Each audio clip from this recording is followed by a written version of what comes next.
Here's how to turn on out of office in the Gmail app.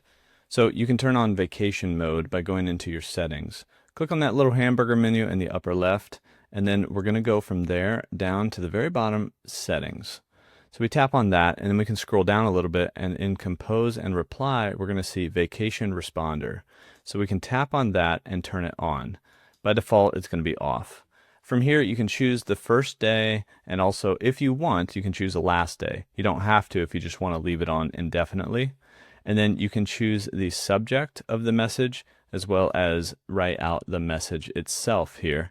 And then you can also choose whether or not to send this auto reply or auto response to only your contacts, or leave this off and it will send this auto reply to everyone. Now from there, I'm going to say I'm out of the office here and save it.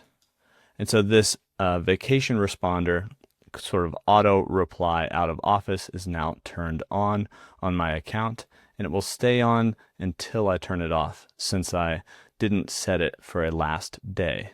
And so to turn it off, we would come back into settings, go to that vacation responder, and we can simply toggle this back off, and then make sure you hit that save button, and that will save your vacation responder settings when you're back from vacation or wherever you are. So that's how you can turn on out of office on Gmail.